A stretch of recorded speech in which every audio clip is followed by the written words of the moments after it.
Thank you guys all for coming. My dad would like to say a word. شكرا جميعا كل اللي اجوا kids to honor عمر and his friends. الوالدة حابة تحكي كلمة صغيرة.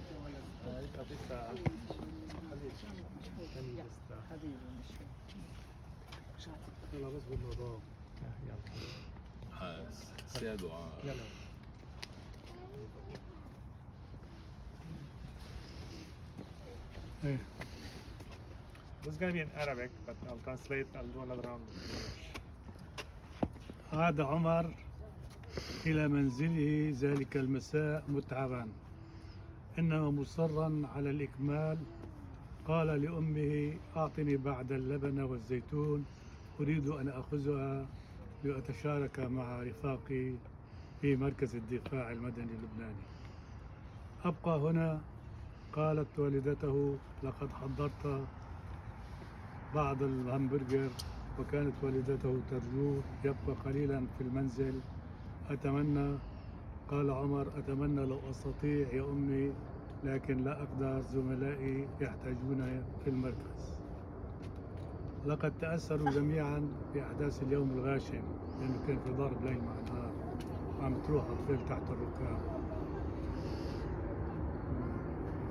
لقد قضينا اليوم نجمع أشلاء وأطراف من تحت الأنقاض.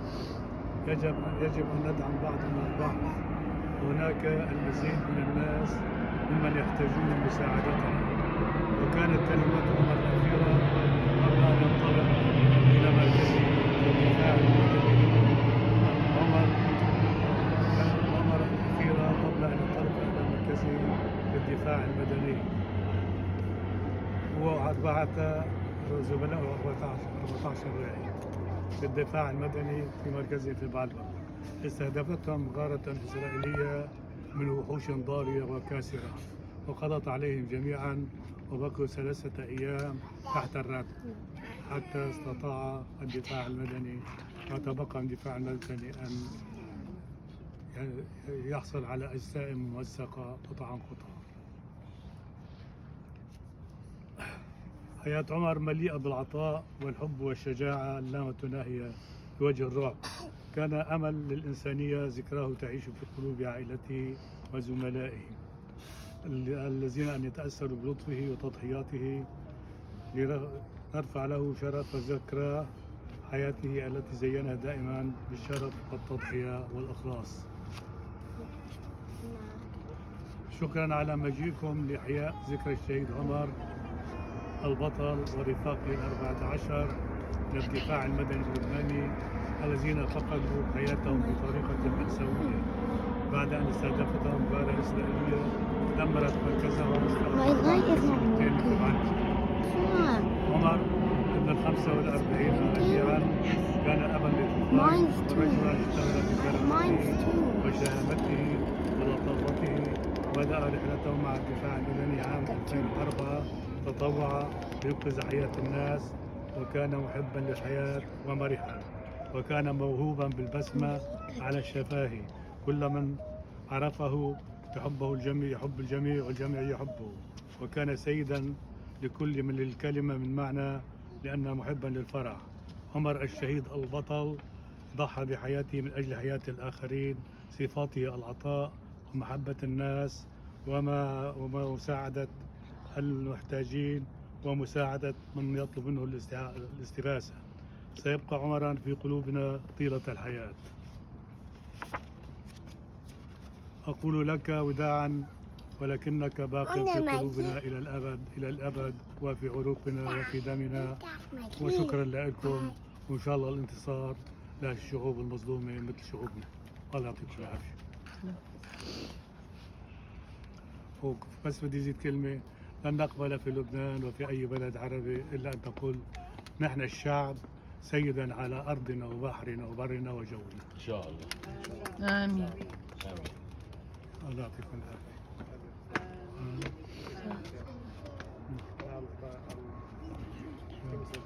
I'll say something.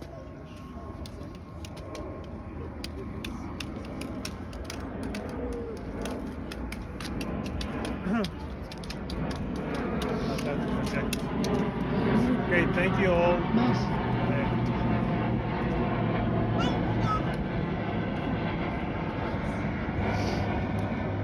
Thank you all for coming here, joining us in this tough time, I think, but very important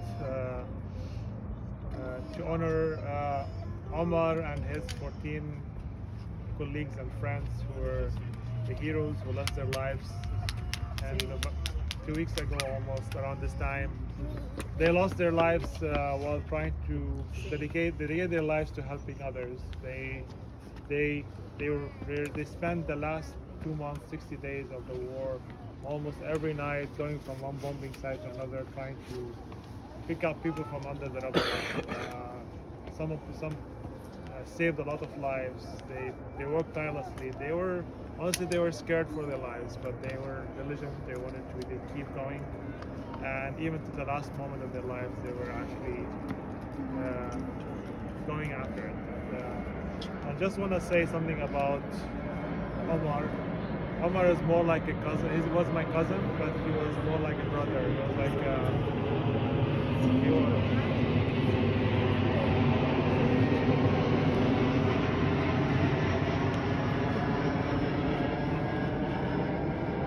Omar, he was a brother for me because he was raised with us. He was almost always, even though he was never present in San Jose physically, his voice was always here every morning for hours speaking to his uncle. Even though under all the stress of the war, he used to call his uncle every day, making sure his uncle is feeling okay and he's not worried about him. And even though my dad did the surgery like in June, he was every day calling just to make sure my dad is recovering, and he was really in a good physical and mental state and cheering him up despite all the pressure that he and his colleagues were going under. Just some few words. Omar was 45 years old, a devoted father of two, and a man known for his boundless generosity and humor. His journey with the Lebanese Civil Defense began in 2004 when he volunteered as a rescue worker and firefighter. Nearly two decades later, in August 2023, Omar fulfilled his lifelong commitment to saving lives by becoming a full-time recruit of the Lebanese Civil Defense. Omar was a lover of life. He was affectionate, cheerful, always ready with a joke. He had an extraordinary ability to make everyone around him smile. Though not deeply religious, he held profound respect for all beliefs and often prayed alongside people of different sects. His friends fondly called him Sidi Omar, because Lebanese, because he was a true gentleman in every sense of the word. Omar found joy in life's simplest pleasures, like savoring a glass of Irish whiskey and spread the warmth whenever he went.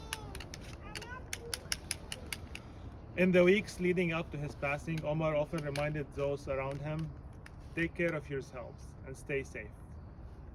And these words were more than advice. They reflected the depth of his concern for others. Amid the chaos of war, he and his colleagues worked tirelessly, moving from one bombing site to another, extinguishing fires and rescuing survivors from beneath the rubble. Despite the overwhelming pressures, Omar always found time for his loved ones.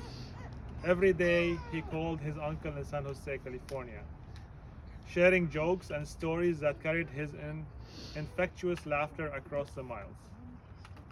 At the end of each call, he would ask, "When do you think this war will end?"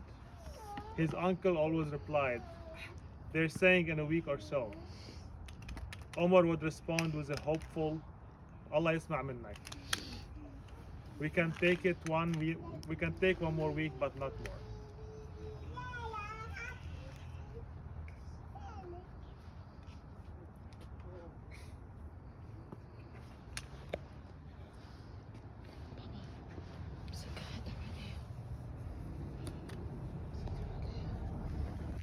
on Omar's final day.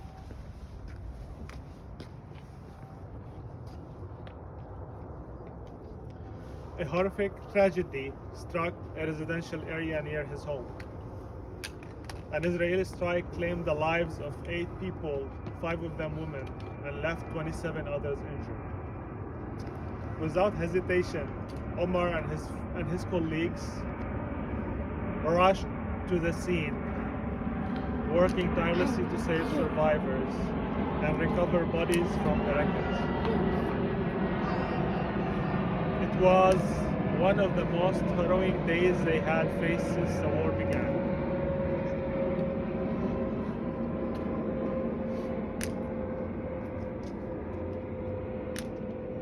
Exhausted yet steadfast, Omar returned home briefly that evening. As he prepared to leave again, he asked his mother to pack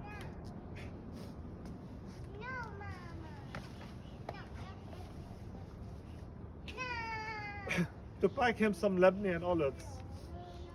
He said, "I want to take them with me to the station and share dinner with my colleagues," he said. His eyes heavy with weariness yet filled with resolve. His mother pleaded, "Stay and have dinner with us, my dear. I am making homemade burgers." "I wish I could, Mom, but I can't," Omar replied. "My colleagues need me. They're all shaken by today's bombing. We spent the whole day pulling people, sometimes just pieces, from under the rubble.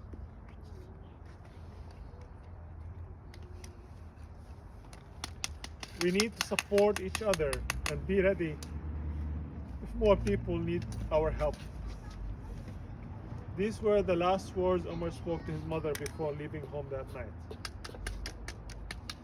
That night, Omar joined 14 other rescue workers at the Central Civil Defense Station in Baalbeck, and as they prepared to share a simple meal, an Israeli airstrike targeted their station, killing them all.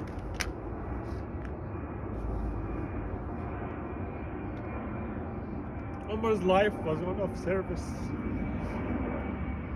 love, and unyielding courage.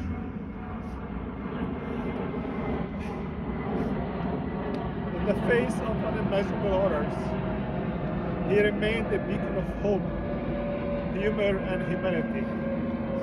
His memory endures in the hearts of his family, colleagues, and all of those who touched by his kindness and sacrifice.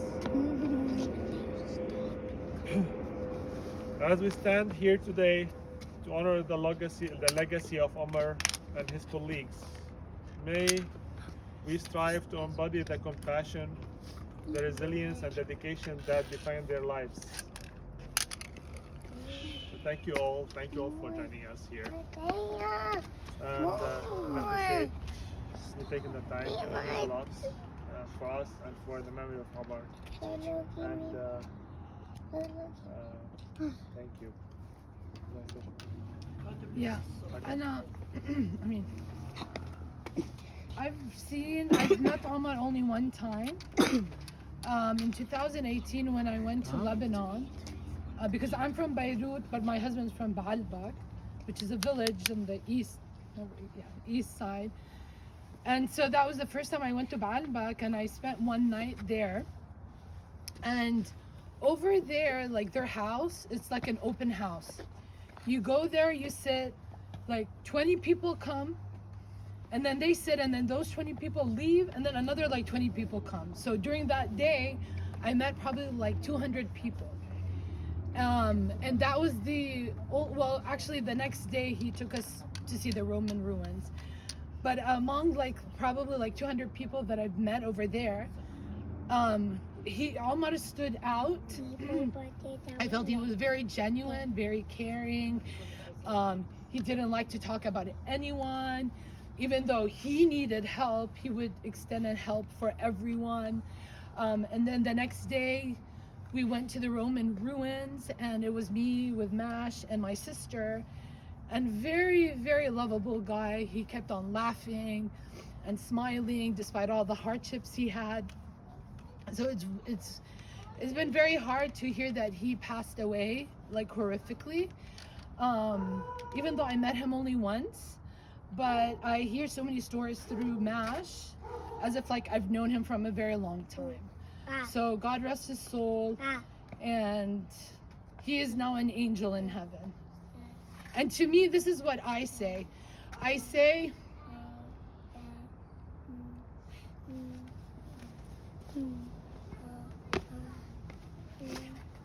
sorry,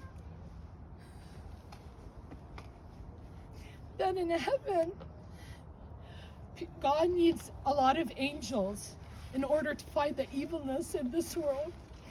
So, he's right now an angel. So God rest his soul. So God rest his soul. Yeah. Does your mom say something? No. Dad. Rita. Rita, why are you crying?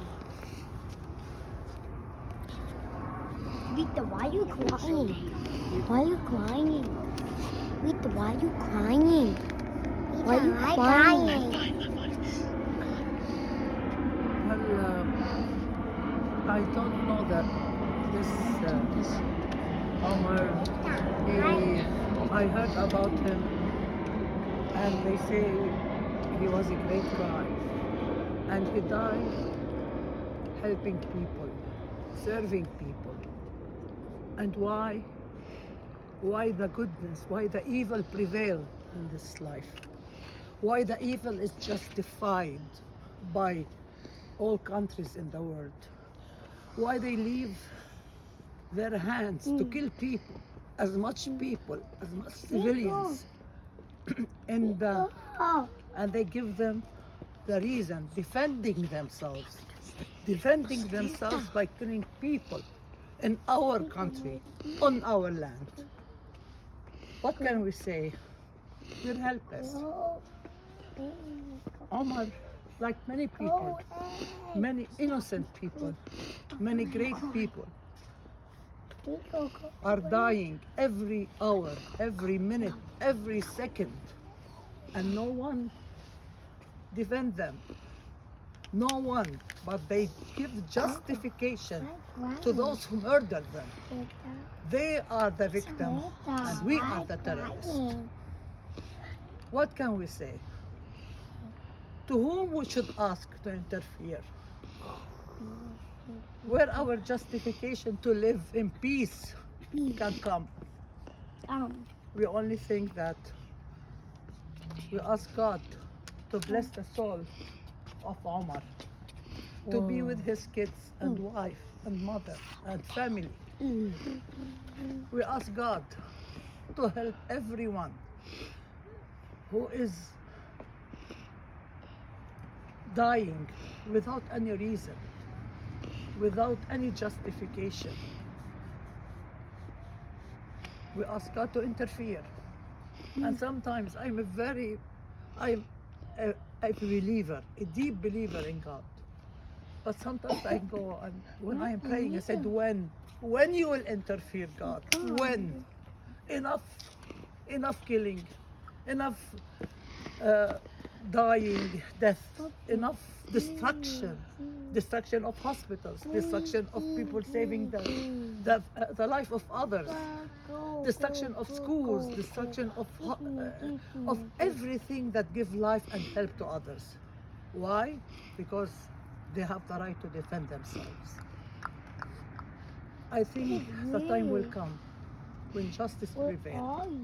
The time will come when, like Omar and all these innocent people who die, as Rita said and Mesh said and Abu Ahmed said, they will be angels in heaven and guarding us from above. The time will come when justice prevails in this world. We hope that, and we say amen. Thank you.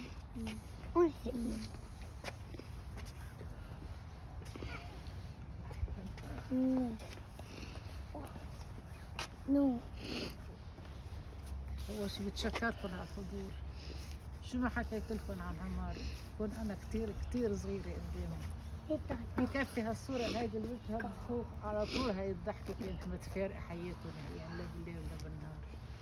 كان يغور يركض، كان قلبه طيب، بس يعرف انه حدا من اولاد عمه جاي لعندي على بيروت ما لقي الا صار الصبح عندي بالبيت. اجوا يعمل هيك كل يوم الصبح يتصل بالتليفون يطمن عني وعن عمه كل يوم. اللي شو قل له لعمه قد ايه بعد يا عمي حتخلص الحرب؟ قل له عمو بعد شي اسبوع. قل له انا قبلت 15 يوم بس تحل عنه. عم نركض كثير يا عم نغور ورا الموتى، عم نغور نقيم اشلاء، كل نهار يحكي له على الاشلاء وعلى الحداثه. لا نهار اللي توفى عم قل له لعمو اتصلت بعمر قال لي اليوم عنده خدمه بلا ما نلهيه. قلت له يا عمي ما في. قال بلا ما نلهيه ما في. بعد ساعه اجى الخبر انه ضربوا الدفاع المدني 14 شاب، لا واحد ولا اثنين، الله لا يوفقهم. لا عم يأذنبوا ولا عم يقوسوا ولا عم يضربوا، هودي عم ينجدوا اشلاء، عم يقيموا ارواح. ما فرقت معهم مع حدا.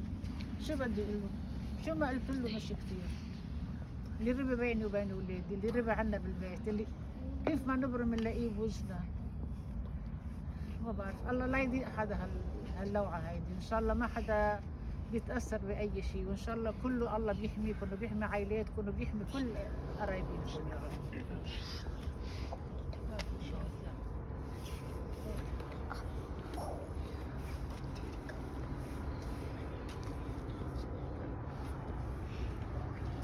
I think I want to again thank you all for coming, and I think we're just gonna spend some more time here, just debating and talking about it. But again, I hope for me, I hope there's probably a coincidence. I don't know if it's a coincidence. If you guys look at your clock now, it's like 6:20, and supposedly at 6 o'clock there was supposedly a formal ceasefire. And even though we planned this vigil without knowing it, I'm hoping that this ceasefire will actually end the war, and that Omar and by his life, he has sacrificed his life for this war to end. And but I think, please don't be silent if you can. I mean, Omar and a lot of his friends, and this war could happen again if they are forgotten. People don't speak about them and their stories. If we are actually silent, if we just let it pass, become a number, this will happen again. And basically because every life matters, no matter who it is. It doesn't matter the religion of the life. It doesn't matter the color. It doesn't matter where you're born poor or rich, where you're born in a holy or a cursed land. You all deserve the same rights, the same life, the same everything. And no matter what they try to tell us, and they try to convince us through the media that there's some people less important than others, please, I mean, you can help us by just don't be silent. There's a lot of stories. Omar is one of the stories. There are like 4,000, there are the 50,000 people that died over the course of last year. There's probably 50,000 Omars. And I know it's tougher when it hits home, when it hits somebody like you love. But I believe there's probably 50,000 homes that this is struck really badly, and people who really had to mourn their losses. And I think, but the moral of the story that we cannot be helpless. We cannot just stay there and just say we cannot do anything about it. I think at least sharing the story, telling our friends, not being silent, being active, and whenever somebody tells you something about any people, that these people are bad or evil or these people deserve to die, just no matter what they are, just question that again. Because whatever somebody gave you a story about these people, every person has a family, every person has upbringing, every person was a child, and every person is trying to do what they can. So thank you again.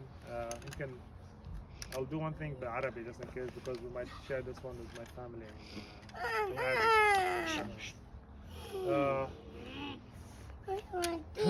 يمكن بحب اشكركم جميعا انكم جيتوا، وبالنسبه للي عم يشوفونا على الفيديو خصوصا ببعلبك وحوالين بعلبك،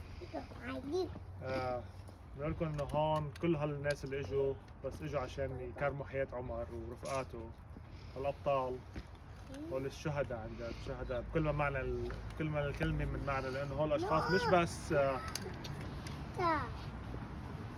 ضحوا بحياتهم، يعني نفس بالنهار اللي ماتوا فيه مش بس ضحوا بحياتهم بس انقذوا 27 شخص ثاني. شو؟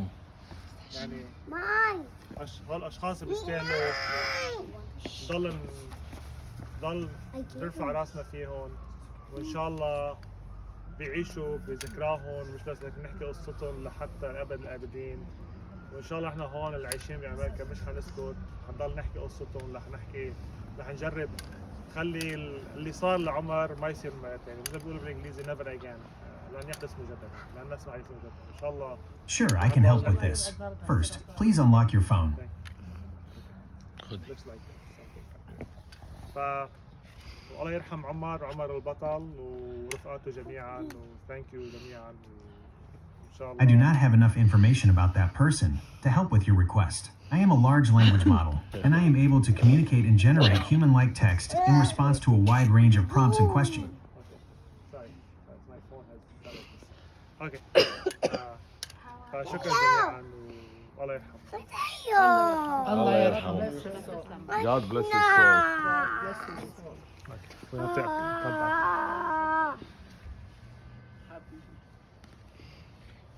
Rita. إن شاء الله يمر عليك.